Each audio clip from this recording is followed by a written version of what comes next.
धन्यवाद परवेश भाई, धन्यवाद आप सारे लोगों को जो इतने ठंडी में भी आप लोग आए हैं।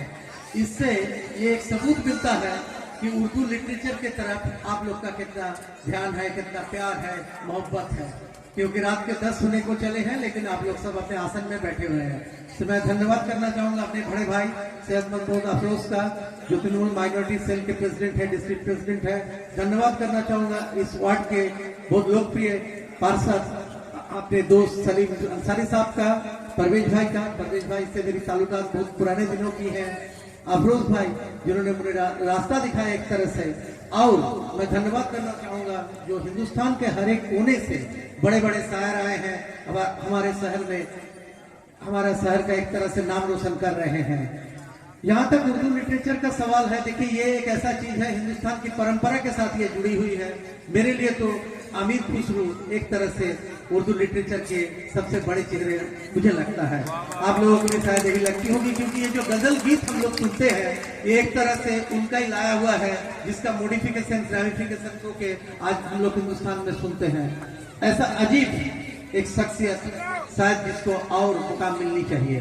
लेकिन सबसे बड़ी बात है, हालांकि ये प्रोग्राम तो मुशर्रा का है, लेकिन हम लोगों को इस चीज पे आज सोचने को मजबूर हो रहे हैं, क्या हिंदुस्तान में ये ट्रेडिशन बरकरार रहेगा कि आप लोगों का मुशायरा होगा, उर्दू का मुशायरा होगा, वहाँ पे मुझे आमंत्रित किया जाएगा, क्या वो माहौल जारी रहेगा? ताकि ये सबसे बड़ी सवाल आज देश के सामने आकर खड़ी हुई है। क्योंकि ऐसा एक माहौल में आज हम लोग जी रहे हैं, केवल नोटबंदी नहीं, सबसे बड़ा जो चीज आज देखिए हिंदुस्तान में फैलाया गया है वो एक नफरत का माहौल, जहाँ पे एक जाति दूसरे जाति से प्यार मोहब्बत नहीं कर सकते हैं। सबके साथ सबका विकास, लेकिन आज सबका विकास नहीं हो रहा है, कुछ ही लोगों का, चंद लोगों का विकास हो रहा है। आप लोगों ने उल्टी ने जब भी मैं आया हूं, खास करके इस मैदान में आप लोगों ने मुझे भरपूर प्यार दिया है और आज भी देख रहा हूं वैसे ही। तो पिछले साल जब मैंने आया था तो मैंने आपको एक छोटा सा चीज के बारे में बताया था कि आंखों की एक बीमारी होती है मोतियाबिंद, लेकिन आप लोग अभी हम लोग एक बीमारी से पीड़ित है, उसका नाम है मोदियाबिंद, जिसमें केवल एक ही चीज दिखता है, फूल पश्चिम नहीं दिखता है। एक चीज बताइए, यहाँ पे बहुत मेरे बुजुर्ग बैठे हुए हैं, मेरे भाई बंधु भी बैठे हुए हैं, आप लोगों ने बड़े अमीर बाप का बिगड़ेल औलाद को देखे हैं? बहुतों ने देखा होगा, देखा है ना? तो एक चीज बताइए, वो सुबह उठ के क्या करता है?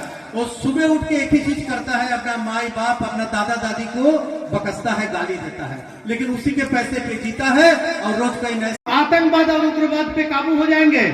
2016 के बाद आतंकवाद उग्रवाद खत्म हो गया है, तो नोटबंदी के जो लक्ष्य थे वहां तक आपने नहीं पहुंच पाया। आज किसान देश में दम तोड़ रहे हैं, दम तोड़ रहे हैं कि नहीं आप लोगों को पता है? हालांकि यहाँ पे किसान कम है, लेकिन आप लोगों को पता है राफेल जहाज, राफेल जो युद्ध विमान लाने वाले थे, आप लोगों को शायद पता होनी चाहिए कि उसके दर पत्र में परिवर्तन करके अब हम लोग कम जहाज ले रहे हैं राफेल का, लेकिन पैसे 3 गुना दे रहे हैं। कभी आपने सुना है किसी ऐसे देश के नागरिक अब हम लोग बन गए हैं जहां पे उस देश का सेना भी आधार पे आता है, कॉन्ट्रेक्चुअल बेसिस पे, ठेका पट्टी पे। तो आप प्रधानमंत्री और नेता खाली आने को बाकी है, उसमें भी आउटसोर्सिंग हो जाएगी कुछ दिन में, चिंता मत करें। लेकिन हिंदुस्तान का, अगर हिंदुस्तान का जो धरोहर है उसको हम लोग को बरकरार रखना है, तो हम लोगों को एकजुट होकर रहना है। हम लोगों को सबसे बड़ी मैसेज हिंदुस्तान का जो सेकुलरिज्म है, देखिए हिंदू मुस्लिम सब एक साथ हम लोग चल रहे हैं, उसको लेके चलना है, वो मैसेज जो पैगाम देना है। और 2024 हम लोगों के लिए बहुत अहम है। अगर इस देश को सोचिए कि हिंदुस्तान को हिंदुस्तान रखना है, तो हम लोगों को 2024 में एकजुट होकर हमारे पार्टी तृणमूल कांग्रेस का, हमारे दीदी को प्रधानमंत्री के रूप में देखना पड़ेगा। आप लोग देखिएगा रोज सुबह एक नए चीजों में हमको उलझा दिया जाता है, चाहे व्हाट्सएप के जरिए हो, ट्विटर के जरिए हो या फेसबुक के जरिए हो, रोज कोई नया अजीब गरीब कहानी। अभी देखिए एक चीज चल रहा है कि देखिएगा ये हर महीना फरवरी महीना तक आ जाता है कि हिंदुस्तान की इकोनॉमी में कोई नए चीज आएंगे, लेकिन इस साल की बात मैं आपको बता रहा हूँ, 3,86,000 करोड़ की हमें बजट में एक्स्ट्रा एलोकेशन चाहिए। आप लोगों को शायद पता होगा कि पिछले 10 महीने में हिंदुस्तान के नागरिकता छोड़ चुके हैं 1,89,000 पीपल, करीब 2 लाख आदमी हिंदुस्तान का नागरिकता छोड़ चुके हैं और कई छोटे देशों की नागरिकता ले रहे हैं। ऐसा जरूरी नहीं है कि जो हिंदुस्तान का नागरिकता छोड़े हैं कि उसे यूके का या यूएसए का नागरिकता मिल रहा है। तो आप समझ पाएंगे कि देश का स्थिति कैसा है। इसमें कोई भी सुरक्षित नहीं है, ना हम ना आप, कोई भी जाति इसमें सुरक्षित नहीं है। ये चीजों पे सोचना है।